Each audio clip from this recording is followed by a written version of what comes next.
Hey, everyone, welcome to another episode of the Ryan Holtz Show podcast, voted Canada's #1 Black hosted podcast and top 100 in iTunes. We are extremely excited for our next guest. I will affectionately call her the Queen of Life, #1, and then also the Queen of Online Courses. Amy Porterfield, welcome to the show, my friend. What a title. I'll take both titles. I like them. Thanks for having me. This is going to be fun. You know, if I'll be honest with you, I think if words had feelings, they would be your eyes. I've done a lot of digital deep dive on you. And the one thing I really noticed about you, Amy, is the feeling that you have in your eyes when you talk about stuff. You've said in many interviews about, you know, how sensitive you are and you know, you wear your heart through your eyes. And I always believe eyes do not lie on how somebody's truly feeling. I appreciate you saying so. And I do wear my heart. I always say I wear my heart on my sleeve, but I wish I didn't. I wish that I could hide it sometimes. I can't. So what you see is what you get. So that's a compliment. So thank you. And it's really interesting, and you're welcome. You know, we polled our listeners and we said, hey, what are some of the most burning questions that you had for Amy? And of course, we always get, you know, 1 million, and we're lucky if we get one in the interview because our time is really short. But the one thing that people really continuously said was, you know, Ryan, we know her so much for online courses and her work, you know, and in kind of empowering women and that woman who's sitting in the cubicle saying, listen, I could do a lot more with my life.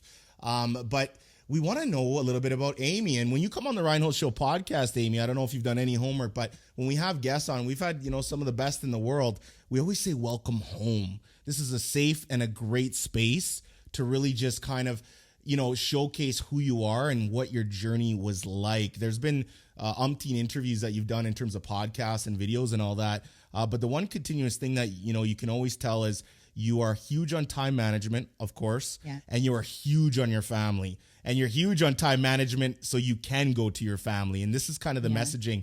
Could you speak to our listener who is saying, oh my gosh, you know, we're in the middle of a pandemic.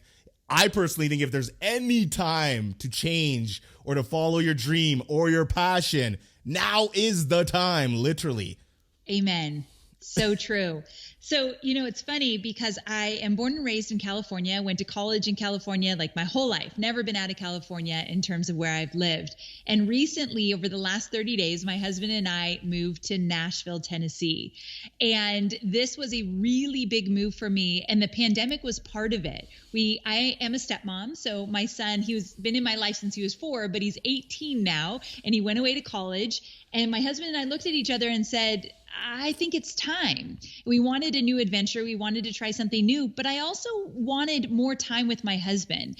And so we thought, let's just shake things up and make it happen. So we moved to Nashville, and we also bought a lake house, a fixer-upper lake house. But the goal has been to find more time together. And it's something that in 12 years of building this online business, I have sacrificed time with my family and friends to do what I wanted to do.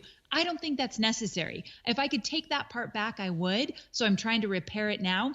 But my message to a lot of female entrepreneurs, but men as well, is you can have both. You can have that amazing business you want to create, but also that connected life that you want at the same time. And I'm going to be proof of it maybe later in life, but I'm still going to be proof of it. So yeah, I think, and right now, when everything is just big shakeup, nothing feels normal, why not go after what you really want? Why not double down on what will make you the most happy? Because you've got this great excuse that the world is crazy, so you're going to do crazy things. And I say just go with it. So, Amy, I am this person you're talking to. I feel as though I don't have anything to teach anybody. My voice maybe doesn't matter. I'm not saying that about myself, but I'm saying that about we know this voice. And what is my voice to the world? What could I even remotely teach somebody? And I hate to say that because it sounds so bloody negative and so ridiculous in my mind, but people out there are feeling this way and they're struggling with that. And especially with the pandemic, you know, I'm a silver lining. I honestly, I don't like the death or the debt or the financial issues and impacts from it. But I love the pandemic for the sense of the higher power said, listen, world, slow down. We're going to put you on a timeout. We're going to force you to dig deep. We're going to force you to go inside yourself. And you can't go buy some bullshit, crappy toys to get away from that feeling that you have inside that you're not living your full self on purpose. So for you, how could you speak to that person that says, Amy, I got nothing to say to nobody. My voice doesn't matter. I got nothing to teach. Like, I need help. So crazy enough, that genuinely 100% was me 12 years ago. I was in a corporate job and I turned to my best girlfriend who I work with, and I was starting to want to leave my corporate job. I wanted to be my own. I wanted more, but I turned to her like it was yesterday. I remember it. And I said, I have no skills that would translate into entrepreneurship. I have nothing to say, nothing to teach. And I had, back then, probably 15 years of corporate life. I knew marketing. I knew sales. I knew a lot of stuff. But for some reason, I thought there's nothing I can say. And so I was there. What I will say to anyone feeling that way or thinking that way is, why can't you do it? But the guy next door or the girl next door, she just went for it. And now she's got this thriving opportunity, business, whatever it is she's created. Like, believe me, my friend, I believe anybody can do it. It just takes courage. And you have to do it even when you believe you might not be able to make it. When I left my corporate job and started this online journey, for 2 years, I probably said every other day, I might have to go back to my job. This might not work. But I knew more than anything, I didn't want a boss anymore. I was so tired of being on someone else's time and money and schedule and all that stuff. So my point being is, it is okay to think you don't have what it takes. It's not okay to sit there and stay stuck and not do anything about it. I want you to move forward anyway, because, my friend, everyone has something to share in this world. Everybody has experiences that other people want to know how you did it, what you did, how you worked your way through X, Y, Z. So go ahead and believe maybe you're not capable. Let's just try it out anyway, because you are immensely capable of creating something new. I want to go on an observation I've made about you, and you can correct me if I'm wrong, because you're Amy Porterfield and I'm not. But, and for everybody listening to the show right now, and I think I owe it to you guys to explain how this whole interview came into fruition. Amy, I was literally screwing around I won't say I was screwing around on Clubhouse, but I didn't know what Clubhouse really was, even when I was in the room with you. And I'm like, is this just another attention grab? Is this just another platform to take away from my beautiful 4-year-old son and 18-month-old daughter's lives, or my wife, But I'm on, Clubhouse, and I'm like, okay, I think Lewis was in a room, Lewis Howes, and then you came in the room, and I'd asked you a question because we started talking about podcasting and content and stuff like that. And I said, man, I really want Amy on my show. And I shoot my shot with you right there, and you said, you know what, Ryan, I love your question, your voice, because I think you brought up the whole Canadian accent thing. And I said, you know what, this is awesome. So could you kind of speak a little quick to Clubhouse? And is it Clubhouse? Is it Club High School? Is this Club Waste Time? Is this Club Impact? Like, what's Amy Porterfield's, 30-second synopsis on your experience kind of going in and out? Because I've seen in the last week to 10 days, you've been investing some time quite heavy into it. I have. I figured I'll go all in. And here's the deal. The first few days, I was like, what is this? These people just like to hear themselves talk. What's going on here? I was very skeptical the first few days. And then I started getting into these rooms and people were sharing some really cool things. And I started to take notes, and I thought, wait a second. These are people I have no idea who they are, never had a connection with them. Now I'm like, they're giving great advice and I'm here to listen. And then I realized, holy cow, people want to hear from me. I can give some advice as well. So I am a fan of Clubhouse, but for 2 reasons. Number one, I think you can learn a lot. If you go into the right rooms and you really pay attention, you can learn a lot from people who have gone before you, which is how I built my entire business. But also it gives, if you're courageous enough, you can go on stage, ask questions, or get on a panel and be an expert there. And all of a sudden, you're finding your voice more. You're speaking up more. A lot of my students are so afraid to even speak up. But with Clubhouse, I'm pulling them up on stage saying, I want to hear from you. I want to hear from you. And it gets easier. I feel like you could find your voice if you really embrace something like Clubhouse. And also, the connections are priceless. You and I would never be here if you didn't jump on with so much excitement, so much confidence and clarity. And I was like, I like this guy? Who is this guy? Yes. And so I love that you took your shot, and of course you should have, because your show's amazing and I'd love to be on it. So this is an honor. And I just feel like Clubhouse opens opportunities if you're willing to let it. Yes. You know what's interesting, Amy, is that I'm trying to get like, and not, by no means do I mean this in a negative connotation at all. I'm trying to weed out the fakes. I'm trying to make sure my hallway is people that I know are tried, tested, and true.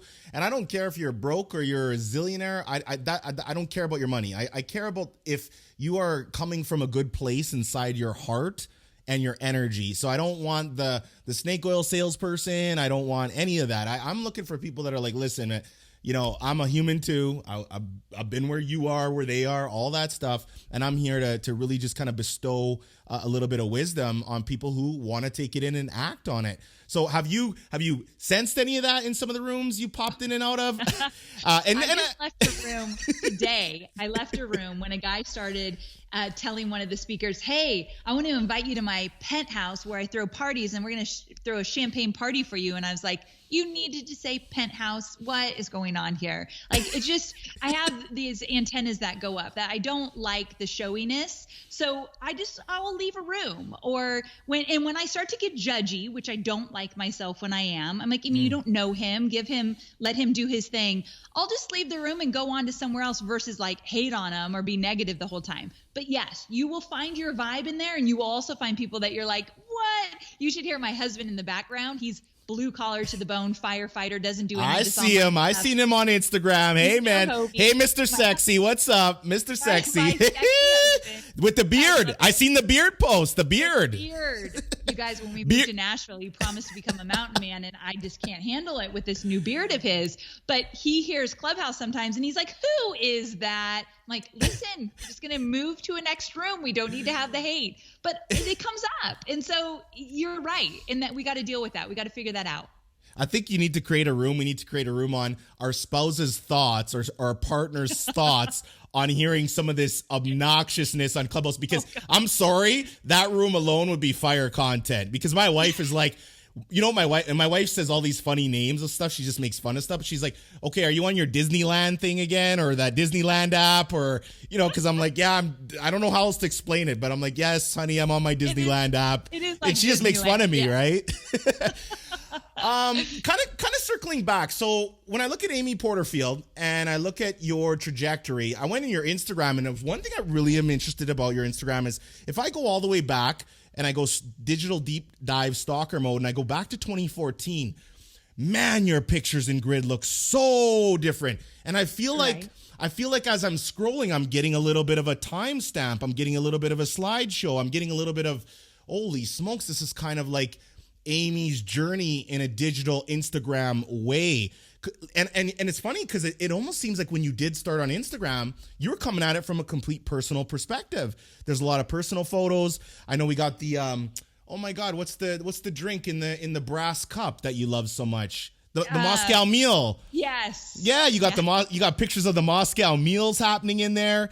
Could you kind of take me? Is that kind of a reflection of your journey, or is that just, Ryan, it's kind of random? That's interesting. So when you went back, you feel like you saw more of the personal side of me than you do on Instagram now? No, I wouldn't say that. I think I would just say I love the fact that I could. That's number one. Number two, what really made me feel engaged with it was you showed me a real person. Not saying you're not showing me real now, but I felt like I was getting a little bit of Amy's still maybe fine-tuning what she's doing. Yeah. And she's showing it publicly. I'm looking at things like your graphics. I'm looking at things like your call to actions. Yeah. I'm looking at things like courses. I'm looking at things like your comments and stuff. And I'm like, holy smokes, like pattern recognition refinement. I could be wrong, but I wanted to ask you. Totally right. We have refined this brand tenfold over the years. And so I officially started in 2010. So back in 2013, 2014, those were pivotal years for me where I was definitely finding my way, but I had hit the $1 million mark in 2014. So we had finally kind of cracked a code, and, lots of entrepreneurship that chase that $1 million mark. I was one of them. Yes. I don't think it's definitely the way to go, but I was one of them. I always admit when I was there. And so we were kind of figuring it out, throwing up whatever we thought might work. Now we have a proven system. Now we know what our audience responds to, what they love. Like, here's an example. I do photo shoots and I take photos, and my audience thinks they're great. But when I'm like, hot mess, top knot, hardly any makeup, lighting's not good, I post that picture with my husband Hobie, and all of a sudden people are like, oh my God, I see you, I love you. And I'm like, why don't you love my photo shoot better? That's more fun. But they want the real, they want the me. And I have to tell you, if we're going to get really raw and honest on this show, I'm not most comfortable in that respect. I come from corporate, which is super professional. I am not comfortable letting it all hang out and being all casual online. And so it's something I have to be very mindful of because my audience wants more of it. I'm looking at your eyes. I mean, I look at your video. I'm a very psychological person. I'm a great listener, but I do listen to what's coming out of your mouth. But I listen to your eyes as what's coming out of your mouth. And it is, when you can learn how to listen like that, I feel like I'm trying to send energy into somebody I'm talking to, and I'm trying to receive that energy 10 times back. And I feel that the nutrients of the conversation is completely different, because I'll line up my interview with you and 10 other ones you've done, and I'm like, okay, Ryan, let's take notes. I'm a big football player. We used to watch game tape for hours and hours. Games are won and lost before they're even played in most senses. So when I do my interviews, I'm a practitioner at figuring out, how can I get Amy to show me Amy? And my audience is going to love it because they're like, wow, we just got to witness two friends have a beautiful conversation. And that's the Ryan Holtz Show podcast. So getting deep, getting raw, this is what we're all about. And it's not to get sound bites, but it's just like, I bring up the Instagram because I'm like, people who are listening and that are going to go follow you and check out all your stuff, they're going to see this is a real person. This is somebody who showed their journey over the course of time. So it's interesting. How have you managed to now step in the camera and say, well, I have to mix corporate, but then I got to mix, okay, I want to show my dog. I want to show my Hobie. I want to show a little bit of my life. I want to open up my 2 front doors on Instagram and walk you into my empty new house that we just moved to. And I want to get and I love that you're sitting in a room with no furniture. It sounds echoey. And you're like, I'm kind of scared shitless, but I'm going to sit in this right now and I'm going to post this. And yes. How do you do that? I do it the way I do it because there is a girl out there. Typically, I'm speaking to the women who she feels like she can't do this. Like, no way. I can't do it the way Amy does it, or I can't do it the way Ryan does it. And so when we show up too polished, our audience, who's maybe a few steps behind us, they can't relate. And I've got to get to her so we can pull her up so she can be part of this party. And so I have to let down my perfectionism, my wanting to look good all the time and sound good all the time. I have to let it go so that she can find me and she can relate to me. And so I don't like to let it go. I want my hair to look great. I want my makeup to be on point. I want the lighting to be perfect. And I want you all to love me. I mean, I don't know how I've gotten through 12 years of entrepreneurship wanting people to love me so much. I've been able to break that down the last few years, but it's been hard. But if I just let down all of this, and I do many times in a lot of stuff I do now, especially on my podcast and now in videos, she will find me and I can help her get to where she wants to go. That's why I do that, even when it's not comfortable. I love that. And I have to make a side note here too, is one thing I notice about everybody is their eyebrows. So me, I'm like, the first question I want to ask is this plucking? Is this threading? Is this waxing? I've been doing my own eyebrows, and I think it comes from my football playing days when we used to have to shave our legs. I no longer shave my legs anymore. That's very public knowledge. I don't shave my arms. I don't do none of that. I've always shaved my underarms because I'm like, when you're doing sports and you're perspiring, it's just the cleaning. Yeah, but people are like, Ryan, you're obsessed with eyebrows. And I'm like, I'm sorry. Yes. So your eyebrows are always on point. Like, it's a non-negotiable for you in any content you do. Now, they're a little bit big because I was born with this. I'm Italian, so I've got the hairy eyebrows, but I take very good care of them. I think it's important. I have a really good friend, Nicole Walters. Do you know that name, Nicole Walters? I love her. I feel like I should, but I don't. I'm You sorry. would love her on your podcast. She's amazing. But she's like, listen, I'm trustworthy because you know it in my eyebrows. Look at my eyebrows. You know you can trust me. And so I always think of that one. But yeah, you and I, we're the same. It's about the eyebrows. And what's really interesting about that, my wife is Middle Eastern Lebanese, so her thick eyebrows when she was younger was like a curse for her, which she looked at. And she went down the path of doing the plucking them thin, which now she's thickening them. And I'm like, babe, all you should have did was, just take a little wax strip down the middle, do the top, the bottom. You're done. These are Lamborghinis. These are Lamborghinis. You could even say that. That is so good. I was raised by a single mom, Amy, so I'm very, very in touch with the feminicity of life. Kind of going into your niche, and you get asked this question so much, is, okay, you just told me, hey, Ryan, I know exactly who I'm speaking to, which you do. Yeah. And you're wrapping all your content. You're getting emails, you got the lead magnets happening, all these different things that you're doing.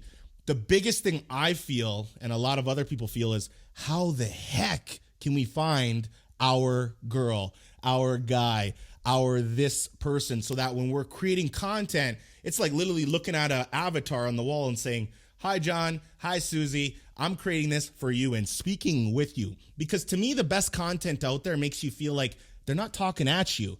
They got the chair beside you saying, hey, I know you got some problems right now. I know you got a couple issues going on. I've been there. I'm gonna talk to you about it right now. And then they're like, holy crap, this is great. How do we do this, Amy? How do we do this? Okay. Great question. The first thing I want you all to hear is that it takes time. You have to be patient. It took me years to really dial in who I was talking to. I started with talking to everybody, men, women, anyone who wants to do marketing. I was your girl. Yep. Obviously, that's not the way to go. So I struggled. Why isn't anyone listening? Why aren't they downloading my podcast? Then I got more clear down the road of, I want to talk to people who want to start an online business specifically. And then I did that for a while, and I started to get questions like, I want to sell t-shirts online. And I'm like, I don't deal with physical product. I help people who create digital programs. I'll help you.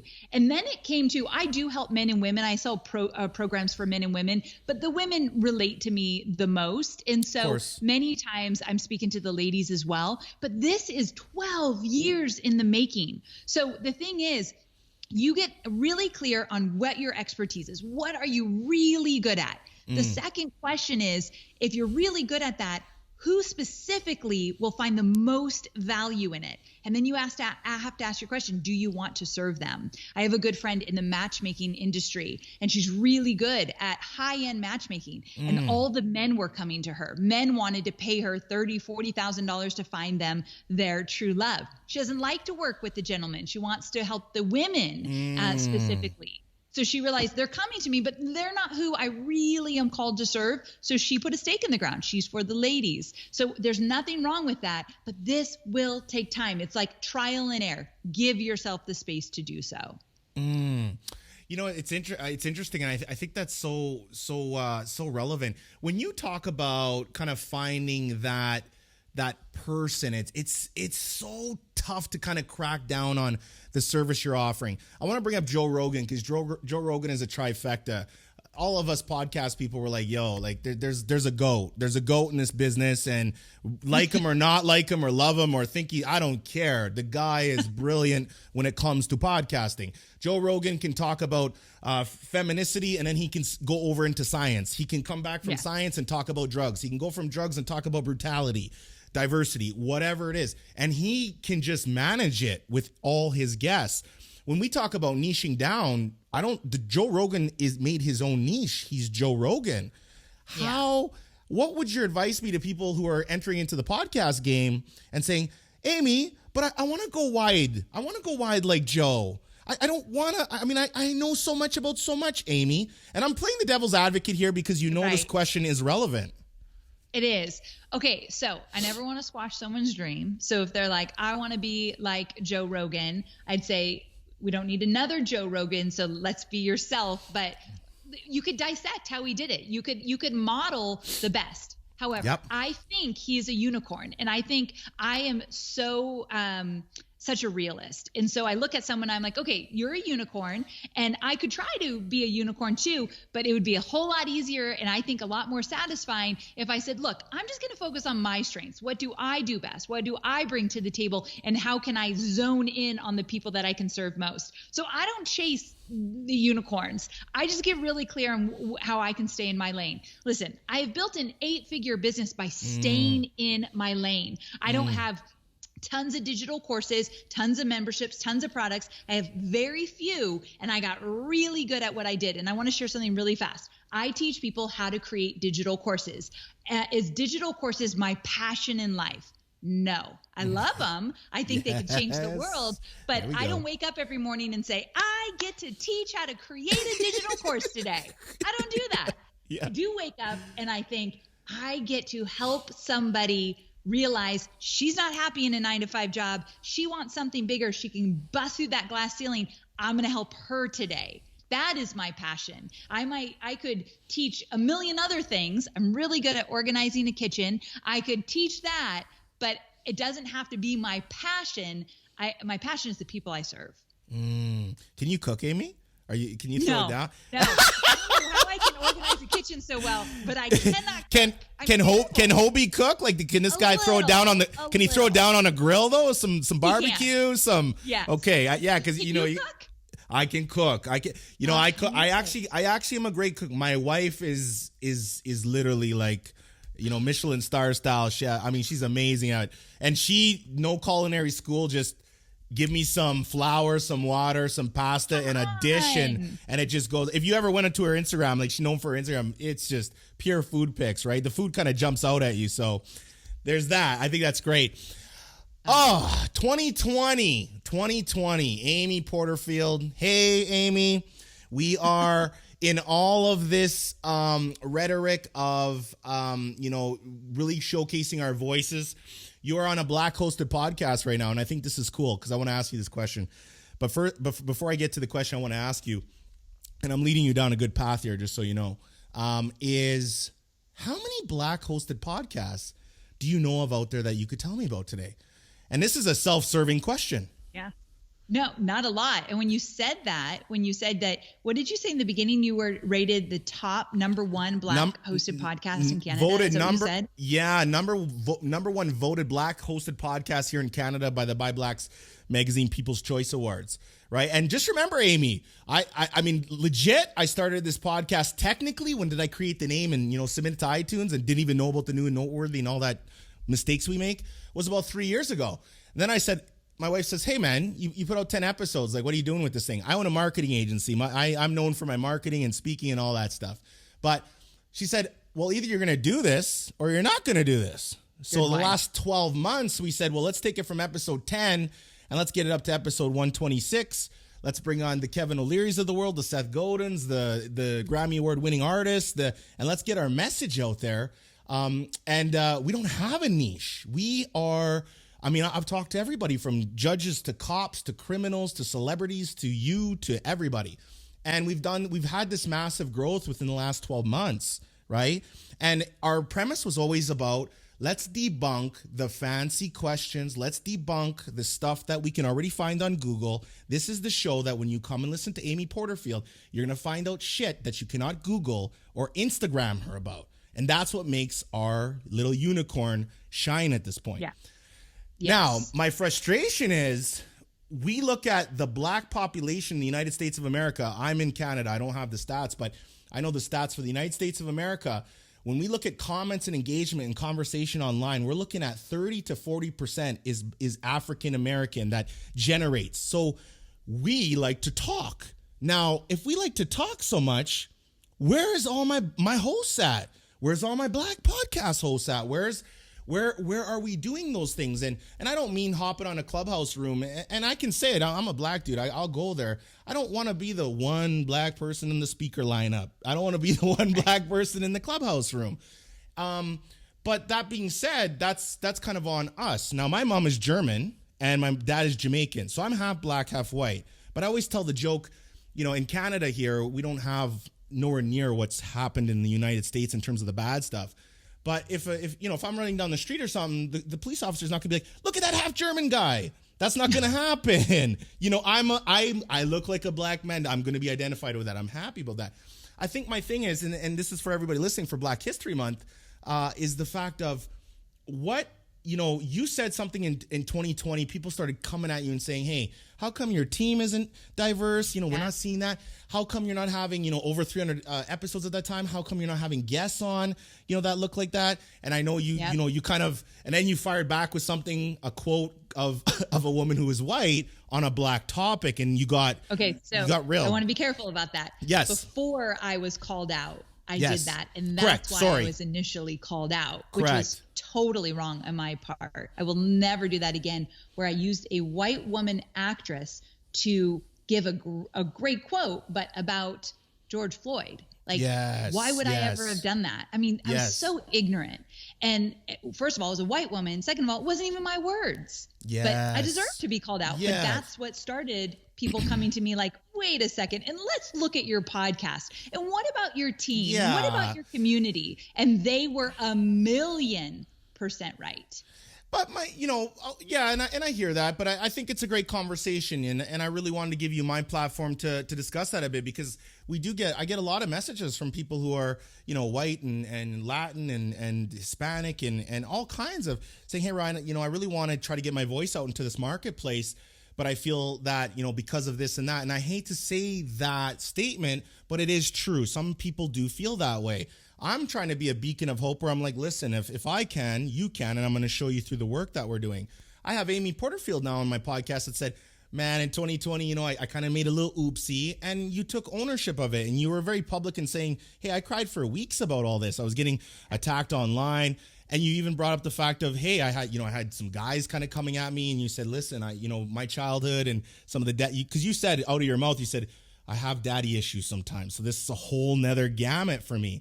Yeah, there was a guy that came at me after I apologized, and he said, shame on you. And I could cry right now hearing that, because I don't even know who that dude was. Yeah. But it felt like, you know, I had some daddy issues when I was younger, and of wanting to please and when I couldn't. And so it was very emotional, but it's not about me being emotional. What I did, I was wrong. So can I address that really quick? I think absolutely. Please. Please. So I was, like I said, ignorant. And I had this podcast, wildly popular, over 300 episodes. We counted, and there were like very few people of color on my show, but it was more men versus women of color. So I thought, if I'm here for the ladies, if I'm helping women become entrepreneurs, I have to help all women. And my social circle was so white that I didn't even have women of color showing up in my news feeds or anything that. That makes sense. So and then I had a really good girlfriend who was a black woman, said to me, how are you guys, just all you white people just coming together in masterminds? And like, how do I even get in there? I'm never even invited. Like, my heart just stopped. I thought, I am part of this problem, and didn't even realize it. So what I did is I made it a commitment to change the way I do business, change the way I hire, change the way I do my podcast. And I have to tell you, and I hired a DEI consultant that I literally meet with weekly, like she's in my business now. Yeah. And I have to tell you, my business is better for it. My podcast is more interesting. My communities are more fun and more experiences and more voices. My team is more diverse. So they're bringing issues to the table. Like, you can't say it like that, Amy, or we need to change how we're doing this, or our hiring practices are not inviting, or whatever it might be. So literally everything has changed. But holy heck, probably the hardest part of my entire business was those few weeks where I was like, I was wrong. I was so wrong. You know it. I'm embarrassed to say that. You know what, though? No, like, and I wanted to bring this up because I just thought you and I come from, like, we're just different people, but we connect on so many different similarities at the same token.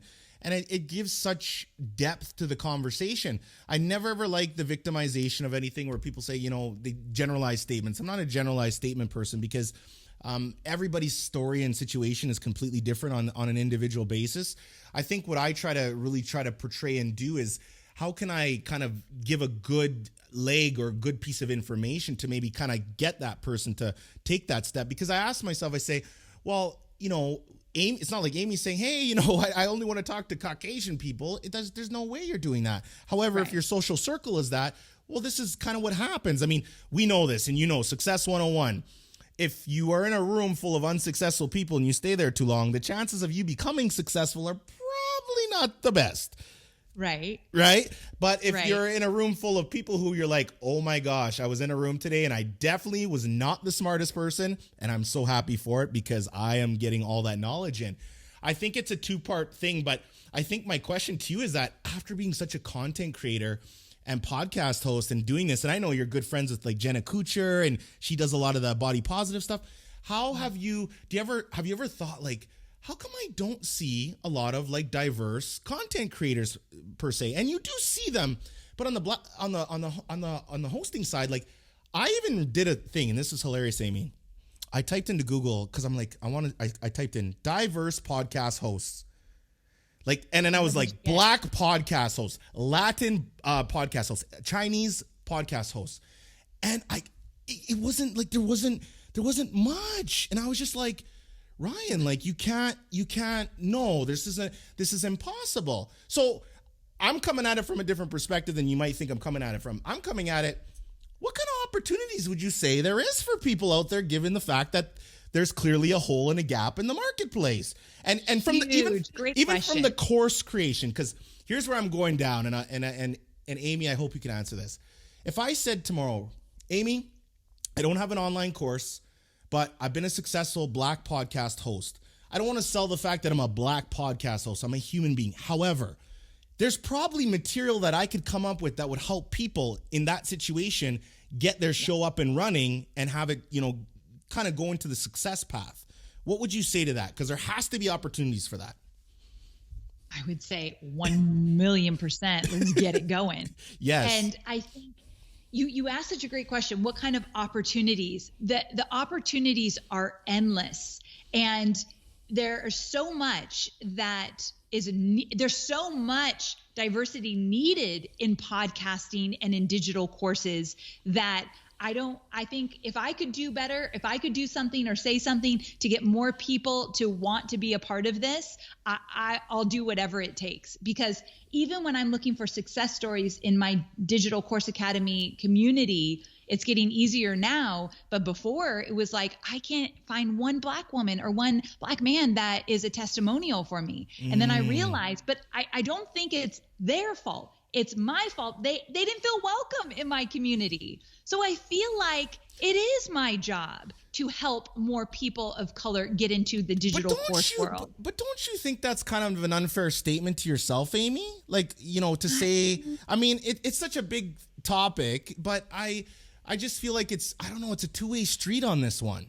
You know, I don't think you can sit back and take that kind of ownership over, like, yes, of course, in your minute, everyday, miniatures, you know, interactions with human beings and stuff like that through the comments, for sure. I think there's a great opportunity for you in your business in the sense of saying, hey, we are going to create courses. We are going to target that without making it seem like, you know, that's the Black course division, or like, because some people, and you know this, they come at it terrible. Like, don't do that. You know, just it's so true. They're human beings, but I want to give you credit. I'm looking at your Instagram. You're doing, you know, you've talked a lot about body positive imagery. I've seen how you had a lady on. You're having diverse women come on the show. You're interviewing them, and you're turning the camera around. And so you're already doing your part, and you said, hey, like, I understand what I could do. And I think you also understand the platform that you have. And when you have the platform that you do, you can literally make a direct impact just by kind of coming out and talking about, as you're talking about it with me right now. This is a beautiful conversation, by the way. Yeah, that's the part that I think why it's my responsibility. I have this huge platform, and I've always been scared to speak up and ruffle feathers. I mean, when I posted on my social media about a female VP, I cannot tell you how many people said, see ya, I can't believe you're using your platform like this. How dare you? You just lost a paying customer. Thousands of people left my platform, and I'm fine with it. That's fine. But they weren't used to me speaking up. So I'm like, oh, whoa, there's power here. I better use it wisely. Yes. And if I can encourage more people of color to podcast and create courses and get their voice out there. I can't worry about their responsibility to do the things. All I can think about is mine. What can I do to help? And that's the only thing I can think of. And I think that there's a lot I can do. So. And Amy, I come at this from a humble place, and I love what you said there, because I've had a lot of success as a business owner. I'm 36 years old now, but I've owned a business since I was 24 years old. I've sold 2 businesses, and I've created stuff, and I have a pattern. I have the reputation of starting businesses, and they do very well. And I use myself as kind of a, hey, can I use this show and this conversation to impact people? But you know what I'm guilty on? I don't got a course. I've never sat down and said, Ryan, you got all your systems, processes in place. Let's turn this into I could do a course right now. Hey, welcome to the blah, blah, blah, blah, blah. Right? So, but this has been, full disclosure and vulnerability moment for me is, there's something, I'm not scared to do that. I just I think I'm kind of scared going so deep into my mind that I'm like, Ryan, you can't just use that talent and that work ethic. Like, let's get really, bogged down into this. So that voice kind of creeps in of like, where do I begin? Even though I'm like, oh my God, I got so much to begin with. I know that, right? And I'm like your paying customer too. And people who listen to the show, I like to make it honest. They're like, Ryan, we kind of view you as an expert and stuff. I'm like, yeah, I'm an expert at learning every day. I'm an expert at keep learning every day. I'm a great learner. So I'm jacked to talk to you today because I just thought, and full disclosure, even Amy's assistant said, Ryan, do you have any questions to send over? I said, no, I don't have any questions. I just want to have a beautiful conversation with Amy. And that's a trust building exercise between yourself and myself. If you ever create a course around how to start a podcast or how to, blow up a podcast the way you have, please teach how to do these conversations so seamlessly and casually. I can't do what you just did. I have a wildly successful podcast, and I still cannot do what you just did. I research, I write my questions in advance, I read over them. I am a preparer to the core. And I wish I could do more off the cuff. I don't know how to do what you just did here, so I'll buy your course. I've never, and I appreciate you for that. I've never written down a question. You haven't seen me look at any questions right now, or even you don't see a pen in my hand writing down. But I do my digital deep dive on you. I've probably watched 6-7 hours worth of content on you. Not just saying, oh my God, Amy Porterfield, saying, yo, I want to, Hobie, the beard, okay, the dog, the 2 doors, the house, the emptiness, the vulnerability, and packing that all up into those great eyebrows, right? Okay. I have to say the eyebrows. I have to say something really fast though. Sure. Since this is an honest and raw show, when I hear people don't prepare questions, there is this judgmental side of me. I'm very, very open about, like, if I catch myself being judgmental, I'm like, no, but it will happen. It happens for all of us, right? Please. The minute I hear no questions, I think, oh, they're just being lazy. And then you just said, I took a deep, you know everything about me. You know more about me than my mom does. Yes. Like, you just took a deep dive. You spent 6-7 hours. And isn't it interesting that I just think if you don't prepare questions, you're lazy and you're not doing your due diligence, and you're like, just did a beautiful conversation and you did all the research you did. But Amy, you were judgmental on the tactic, not the goal. You need to be judgmental on the goal. Listen, you could be Larry King and sit down, and Larry King is infamous for literally not really having any questions prepared. However, when we study Larry King, he's a master at research, right? I know exactly who I'm talking to. And even as you're in the Clubhouse there, I didn't ask you to, hey, just would you come on my show, Amy? Like, this was not random. I've had my eye on you before Clubhouse. And then I'm like, Amy Porterfield's in a room. Let's go into that room. Let's listen. And you know what my tactic has been on Clubhouse right now, Amy? It hasn't been coming in as the expert role. It's been coming in as, I've even asked questions, and I've had people kind of call me out on it. They're like, Ryan, you're in a podcast basics 101 room, and you're asking about, like, what kind of microphone does somebody like? Because what I'm trying to figure out is, where is people's pitfalls? That, to me, if I'm creating a course on podcasting, I'm hitting up every single beginner's room for podcasting. I'm writing down all the frequently asked questions. I'm going to Wikipedia. Yes. I'm going to book reviews, reading the Amazon for what the customers are saying. And I'm figuring out, get into their mind, Ryan. And when you create that course, talk to them where they're like, holy crap, wait a sec. I just asked that question yesterday. Ryan just talked about it today. That to me is what you have to do to have a successful interview, but to be successful in anything. I love the research though. It's the game. There's levels to the game. Great lesson. That's a great lesson that you'll put the time to the research. So Amy, my question to you is, and we're gonna wrap up soon here. I know I only got so much time with you, but what could we do? What could I help you with? Is there anything I can do for you? It's the question I always leave off with guests. It's an open-ended question. And I always say, convert the opportunity in the moment. So when I ask this question, I actually mean it. What can I do for you in exchange for you giving me your wonderful time today? Wow. Usually when people ask me that, I'm like, they don't mean it. They're just, I emphasize on it. I emphasize on it. I could feel it. Yeah. Like I'm here for the next, I'm in no rush, right? Like you could say, Ryan, well, okay, go get your binder. And you're like, well, actually, let's start with point one. I'm here for you. All roads lead back to my program, Digital Course Academy. I'm on a mission to help more and more people take their expertise and their knowledge and know-how and turn that into a digital course. So any ideas you had for me getting out in front of more audiences to help them understand that digital courses are very doable. They can do this. I am all ears. Well, I think what I'm doing, and I don't know any of your pricing, but the one thing I've looked at your site is I said, well, I want to create a course, and I'm like, I might go through you, and I would love to do it. I'm even willing to do it on where you actually create something and you're saying, I'm not just going to talk about it. We're going to actually show the path to creation. Could you imagine we create like a 101 and you're like, holy crap, like this went from a whiteboard to like, holy smokes, you can go and put your credit card in and this thing will get you up and running. That to me is very appealing. So I'm down for anything, but I want to be of service to you. And I really love your stuff, my friend. It's a mutual respect for you, and your eyes, you're so emotional. I love it. I feel that humanity in you. It's just great. Oh. Don't lose that. Thank you. I will never. So I appreciate that.